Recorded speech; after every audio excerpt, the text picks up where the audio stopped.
আসসালামু আলাইকুম। অষ্টম শ্রেণীর শিক্ষার্থীবৃন্দ, আশা করি সবাই আপনারা ভালো আছেন। তো আমি আপনাদের সাথে আজকে আলোচনা করব আপনাদের বার্ষিক পরীক্ষায় ইংরেজি দ্বিতীয় পত্র প্রশ্ন নিয়ে। তো যাদের বার্ষিক পরীক্ষা হয়ে গেছে তাদের একটা কথা বইলা দিয়ে আপনারা কোশ্চেনটার সাথে একটু কষ্ট করে আপনারা মিলে আমাকে বলবেন যে আপনাদের এখান থেকে কতটুকু মিল ছিল, আর যাদের সম্পূর্ণ মিল ছিল তারা আমাকে একটু কষ্ট করে কমেন্টে জানা যাবেন।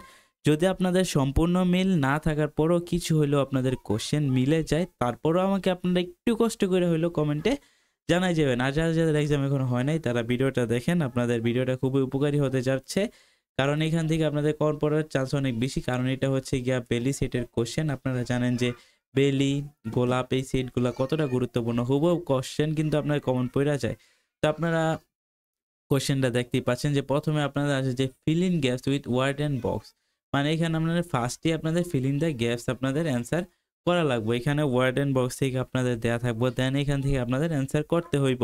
দেন 2 নম্বরে কি আসে দেখেন, 2 নম্বরে আপনাদের এই যে টেবিলটা আছে column A and column B, column C, আপনাদের এই তিনটা থেকে আপনাদের মিলাইয়া আপনাদের এটা পূরণ করা লাগবে। ওকে। দেন 3 নম্বরে কি আছে দেখেন, 3 নম্বরে হচ্ছে আপনাদের রাইট ফর্ম অফ ভার্ব। ঠিক আছে, রাইট ফর্ম অফ ভার্ব কি? রাইট ফর্ম অফ ভার্ব আপনারা যারা পড়ছেন আপনারা সকলেই পারেন। আমি জানি যে আপনারা রাইট ফর্ম অফ ভার্ব না পড়লে ভালোভাবে শিক্ষা নিন, কারণ এটা আপনাদের পিছু ছাড়তেছে না ইজিলি। এটা আপনাদের একবারে ইন্টারমিডিয়েট পর্যন্ত আপনাদের এটা আপনার পিছনে ঘুরবে। তো আপনারা রাইট ফর্ম অফ ভার্ব ভালোভাবে শিক্ষা নিন। তো এটা পারলে আপনারা 3 নম্বর অ্যান্সার করতে পারবেন। 4 নম্বর হচ্ছে আপনাদের জন্য নতুন, যেটা হচ্ছে গিয়ে ন্যারেশন। আর ন্যারেশন দিকে এটা আপনার ইনডিরেক্ট স্পিচ থেকে আপনার ডিরেক্ট স্পিচে রূপান্তর করতে হবে। যারা ন্যারেশন শিখছেন তাদেরকে খুবই ধন্যবাদ।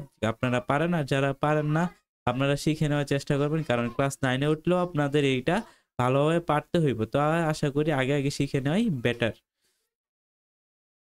তারপর আসেন যে 5 নাম্বার। 5 নাম্বার হচ্ছে গিয়ে চেঞ্জিং সেন্টেন্স।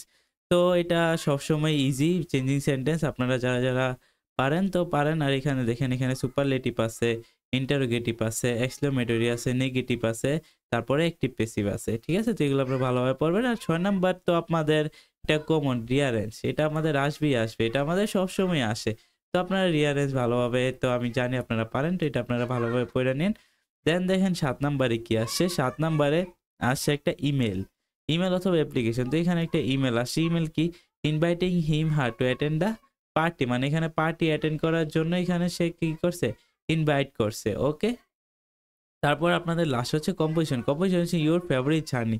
আরে জার্নি যে কম্পোজিশনগুলো আছে এগুলো সবগুলোই অনেক বেশি ইম্পর্টেন্ট। তো আপনারা journey by boat, journey by train, journey by plane, journey by bus, journey by আরও যে সকল জিনিসগুলো আছে ওইগুলো সবগুলো ভালোভাবে পড়ে নেবেন। এখানে যে কোনো একটা লিখলে আপনাদের হইব, সমস্যা নেই। তো আশা করি আপনারা ভিডিওটা বুঝছেন। ভিডিওটা যদি আপনাদের একটু উপকার হয় তাহলে অবশ্যই কমেন্টে জানা যাবেন। আজকে ভিডিওটি এ পর্যন্তই ছিল। আল্লাহ হাফেজ।